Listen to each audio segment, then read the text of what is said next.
ಹಿಂದೆ ಮನ್ರೇಗಾ ಸ್ಕೀಮ್ನಲ್ಲೇ ಇದೇ ಸಿದ್ದರಾಮಯ್ಯನವರು ಈಗ ದಾಖಲೆ ನಿರ್ಮಾಣ ಮಾಡಿದಾರಲ್ವಾ, ನನ್ನ ಅಭಿಪ್ರಾಯದಲ್ಲಿ ಅವರು ಇರೋದು ಯಾಕೆಂದ್ರೆ ಕಾಂಗ್ರೆಸ್ ನಾಯಕರುಗಳು ಹೇಳೋದು, ಮಂತ್ರಿಗಳು ಮತ್ತು ಅವರು ಹೇಳೋದು, ಹೈಕಮಾಂಡ್ ಹೇಳೋವರೆಗೂ ಇರ್ತೀನಿ ಅಂತ ಎಷ್ಟೋ ಬಾರಿ ಹೇಳೋರಲ್ವಾ. ಬಹುಶಃ ಅವರು ಈ ರಾಜ್ಯದಲ್ಲಿ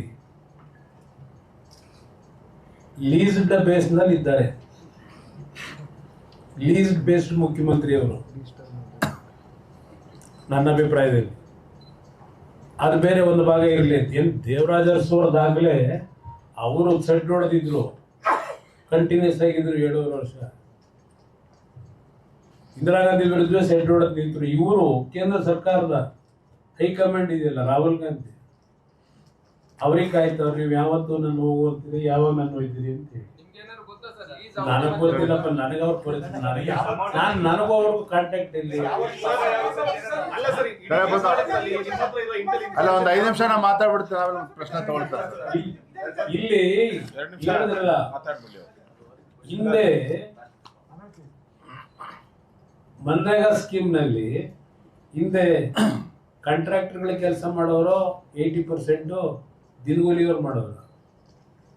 ಹಿಂದೆ ಮಾಡಿರೋದೇನು, ಬೇಕಾದಷ್ಟು ಇನ್ಸಿಡೆಂಟ್ಗಳು ಕೊಡ್ಬಲ್ಲೆ ಏನೇನಾಗಿದೆ ಅಂತ, ಯಾವ ಕ್ಷೇತ್ರದಲ್ಲಿ ಏನೇನಾಗಿದೆ.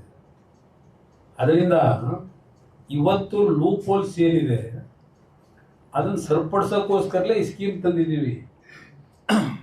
ಇದನ್ನ ದೊಡ್ಡ ಅಪ್ರಚಾರ ಮಾಡ್ಕೊಂಡು ಮಾತಾಡಬೇಕಾದ ಅವಶ್ಯಕತೆ. ಯೋಜನೆಯಲ್ಲಿರೋ ಲೂಪ್ ಹೋಲ್ಸ್ಗಳನ್ನ ತಿದ್ದುಪಡಿ ಮಾಡಿದ್ದೀರಾ ಸರಿ ಸರ್, ಆದ್ರೆ ಹೆಸರು ಬದಲಾವಣೆ ಮಾಡುವಂತ ಅಗತ್ಯತೆ ಏನಿದೆ? ಈಗ ಯೋಜನೆ 20 ವರ್ಷ ಆಗಿದೆ, ಹೊಸ ಯೋಜನೆ ಇಲ್ಲಿ ತರ್ತಾ ಇದ್ದಾರೆ.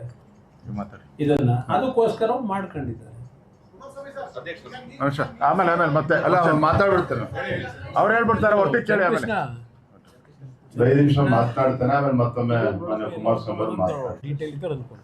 ಆತ್ಮೀಯ ಪತ್ರಿಕಾ ಹಾಗೂ ಮಾಧ್ಯಮದ ಸ್ನೇಹಿತರೆ, ತಮ್ಮೆಲ್ಲರಿಗೂ ಸಹ ಸಂಕ್ರಾಂತಿಯ ಶುಭಾಶಯಗಳ ಸಂದರ್ಭದಲ್ಲಿ ಕೋರ್ತಾ,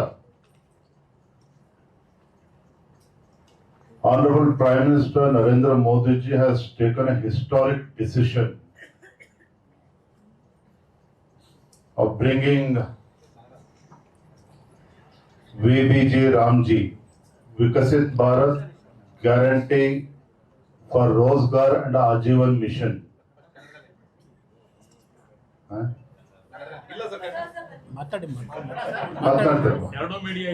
So it's a historic decision taken by Honorable Prime Minister Shri Narendra Modi ji.